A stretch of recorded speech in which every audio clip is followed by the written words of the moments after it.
ஒரு அரசர்கிட்ட கொடூரமான 10 வேட்டை நாய்கள் இருந்தது. அந்த வேட்டை நாய்கள் எப்பவுமே கூண்டுக்குள்ளேயே அடப்பட்டு இருக்கும். தன்னோட எதிரிகளையும் வேண்டாதவங்களையும் கொல்றதுக்காக மட்டுமே அந்த வேட்டை நாயை அரசர் யூஸ் பண்ணுவாரு. அன்னைக்கும் அப்படிதான். ஒரு சின்ன தப்பு செஞ்சதுக்கு கோவப்பட்டு தன்னோட மந்திரிய கொல்ல முடிவு செஞ்சு அந்த நாய்ங்க கிட்ட தூக்கி போட உத்தரவிட்டாரு அரசர். மந்திரி அரசரை பார்த்து கவலையோட கேட்டாரு, 10 வருஷமா உங்களுக்கு உண்மையா சேவை செஞ்சதுக்கு இதுதான் பலனா அரசே? பரவாயில்ல, தண்டனை நிறைவேற்றுறதுக்கு முன்னாடி 10 நாள் அவகாசம் தாங்க, செய்ய வேண்டிய சில கடமைகள் இருக்குதுன்னு சொன்னாரு. கொஞ்ச நேரம் அரசர் யோசிச்சு பார்த்தாரு. 10 நாள் தானே, சரின்னு அனுமதியும் கொடுத்துட்டாரு. அடுத்த 10 நாட்களுக்கும் மந்திரி நாய்ங்களை பராமரிப்பரோட சேர்ந்து அவரும் நாய்ங்களுக்கு உணவு கொடுத்தாரு. தினமும் அந்த நாய்ங்களோட விளையாடுவாரு. அதனால நாய்ங்களும் மந்திரியோட நல்லா பழகிடுச்சு.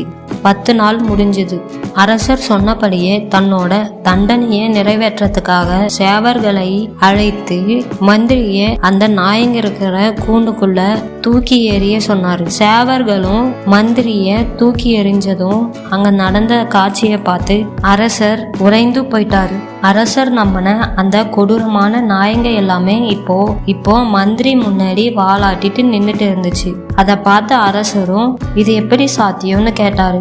அதுக்கு மந்திரியும் சிரிச்சுக்கிட்டே சொன்னாரு, அரசே, நான் கடந்த 10 நாட்களும் இந்த நாய்ங்களோட தான் இருந்தேன். நான் வெறும் 10 நாள் செஞ்ச சேவையே மறக்காம இந்த நாய்ங்க இவ்வளவு அன்பை செலுத்தும் போது 10 வருஷமா உங்களுக்கு செஞ்ச சேவையை மறந்து ஒரு சின்ன தப்பு செஞ்சதுக்காக என்னை கொல்ல நினைச்சீங்களே, இது நியாயமானு கேட்டதும் அரசருக்கு தன்னோட தப்பு என்னன்னு புரிஞ்சுது. வருத்தத்தோட தன்னோட சேவகர்களை திரும்பி பார்த்த அரசர் இந்த முறை மந்திரிய முதலைங்க இருக்கிற குளத்துல தூக்கி எறிய உத்தரவிட்டாரு.